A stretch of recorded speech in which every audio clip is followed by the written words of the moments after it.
Ask us anything you want. Brought to you by our friends at O'Reilly Auto Parts. Pretty easy. Just drop us a tweet at CBS Sports Radio. That's at CBS Sports Radio.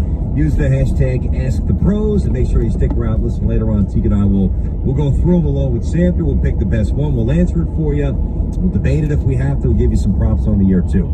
Think O'Reilly Auto Parts. All your car care needs. Guaranteed low prices. Excellent customer service at O'Reilly Auto Parts. Better parts, better prices every single day. Well, the Rays made, there's the Rays with Blake Snell. We'll get to that, too. But the Rays made a habit of bullpenning, right, Teak? The Dolphins are kind of doing the same, and we'll get to that at the top of the next hour. But right now, it's time for a little 5-star rewind. You ready to roll? Yep, let's do it. Let's go. Time to buckle in. Here's your latest 5-star rewind. Tiki and Tierney give you the best highlights from their top 5 games over the past weekend. I know I'm going to get got, but I'm going to get mine more than I get got, though. Here we go. It's a man's day. As always, we start on the Sunday night stage, and the best duo in the game connecting once again as the Pack puts Tennessee on ice, and Rodgers, in all probability, wraps up the MVP. Rodgers from under center turns around, fakes the handoff, sets up the throw, surveys over the middle, caught, touchdown. Guess who? Devontae Adams, his 3rd touchdown of the night. 17 on the season. That's his jersey number. It's also the best mark in the National Football League. And Aaron Rodgers, 4 touchdown passes, no interceptions. And that's how it sounded. Brandon Gaudlin on Westwood One Sports. Aaron Rodgers, just despite the snow, and it's so cool watching games in snow. I'll never get tired of that. But Rodgers was throwing heat-seeking missiles, bullets. Adams is great. And the final score, Route City here, Teak, it was 40-14. Big win for the Packers. Yeah, huge win for the Packers. And what was most encouraging for the Green Bay squad, who going to get some home games in this postseason, and the weather's going to be bad, they ran the ball for more yards than they threw for. 234 on the ground.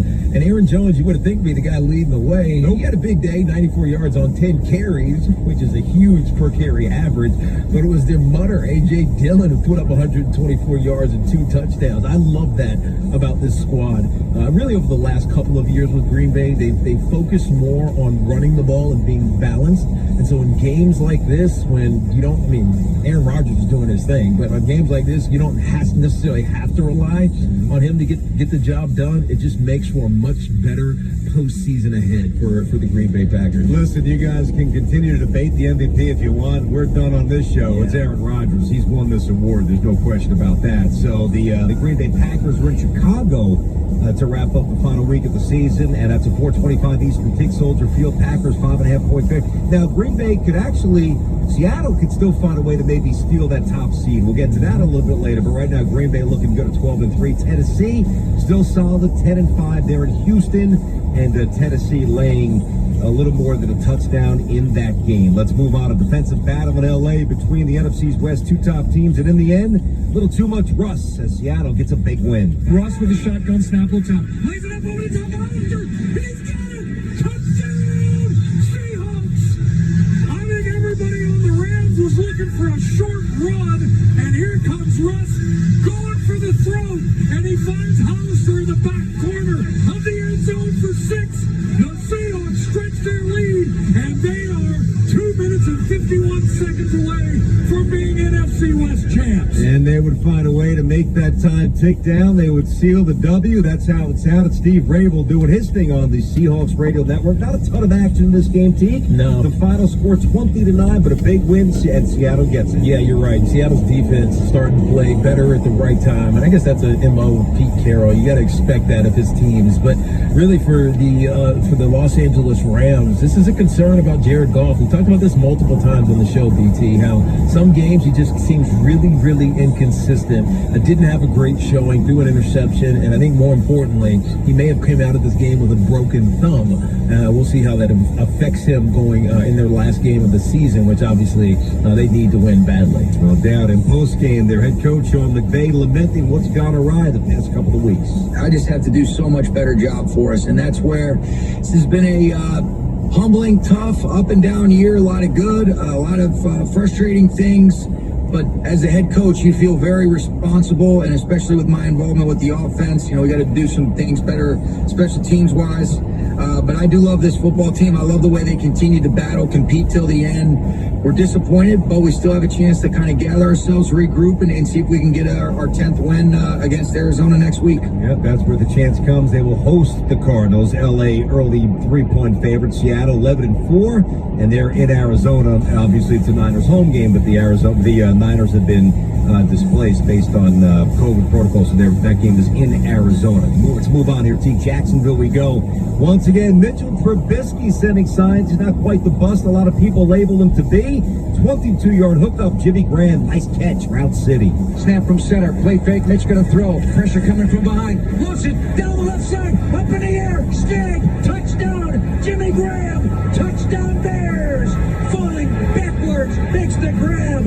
Bears are starting to pound the Jacksonville Jaguars. And they've been pounded offensively for about the last month or so. And after the win, the former second overall pick expanding on the team's improved offense the last couple of games. I think it does give us confidence, and I think it all starts with an expectation. Just having a high expectation for ourselves in this offense that this is what we're capable of and nothing less is going to be acceptable. So I think if we just have that mentality and are locked in at practice and are just demanding of each other while also having each other's backs throughout the process, we can continue to keep growing and progressing, and who knows what we can do within this offense.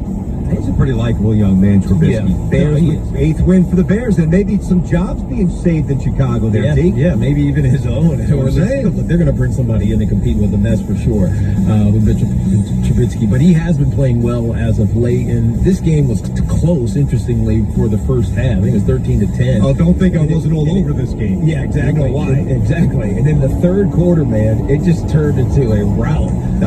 They scored on their opening drive. They forced a 3-and-out, and they scored again, and they get a turnover, and they score again. That's what good teams do to horrendously bad teams like the Jacksonville Jaguars are. And so give Chicago Bears credit. There was a minute where they were out of this thing, man. It was like start 5-1 and you go 0-5, and you don't deserve to be in the postseason. They have a shot now, and they just got to take care of business next weekend. Not going to be easy, even though they're 8-7. They're hosting the Green Bay Packers. The Packers will have to play this to win because Seattle can still steal that top seed. So right. You're not going to get a team that's going to rest their starters coming up next week. 4:25 Eastern, and Chicago 5.5-point home dogs. The Jaguars 1-14. They're on their way to Trevor Lawrence. We'll get to that later. At the Colts, Indy laying 2 touchdowns. Meanwhile, in New Jersey, break up the Jets. Back-to-back wins and a crushing loss for Baker and the Browns. Gangrene D stepping up one final time. On 4th down, they need a yard. He keeps it. He drives, and he got pulled back inside the 15-yard line. Now, where's the spot? Oh, Mayfield fumbled the ball for the 3rd time today, and one of the Browns recovered it, and the ball goes over to the Jets. Unbelievable, Doug. Heartbreaking.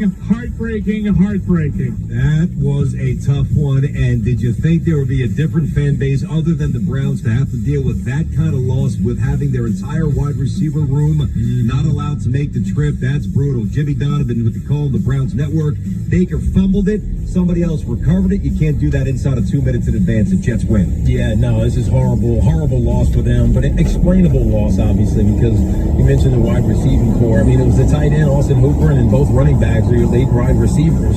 That's how you can get the ball to. And they thought they had to drop back and throw it that many times because obviously, you get down to the Jets, you got to find a way to come back, but there's nobody to bring you back. I kind of felt bad for them, but this is the risk of playing in a pandemic, and it's when guys don't necessarily adhere to safety protocols. And I'm not talking about the players themselves, because I don't think that's how this happened in Cleveland. Yeah. But it's just a risk of this season. You lose 3 or 4 really good players, you're going to lose. Doesn't matter how much better you on paper are than the other team. That's a tough one for the Browns and their fans. They're still 10-5. They host the Steelers. 1 p.m. CBS coming up in Week 17. Cleveland -7. That's going to change. The Jets 2-13 in Foxborough. They'll battle the Pats, New England. Early 3.5-point favorites. Finally, Patrick Mahomes. Hey, you know what? It wasn't pretty, but the win stick in the back pocket. Kansas City gets it done. Kaiser in the block. Now he releases. Mahomes throws for the end zone. The pass caught. Wide open touchdown. Kansas City. DeMarcus Robinson on a deep post.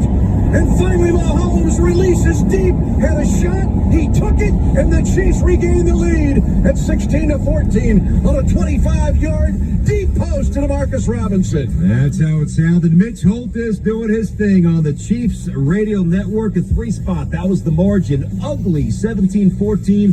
Mahomes could have had maybe 3 or 4 picks. A lot of dropped, but they get the win. Yeah, I mean, you got to give credit to the Atlanta Falcons for playing this game tight, but this was really Pat Mahomes just having an off day. We talk about the great players. Sometimes you have an off day.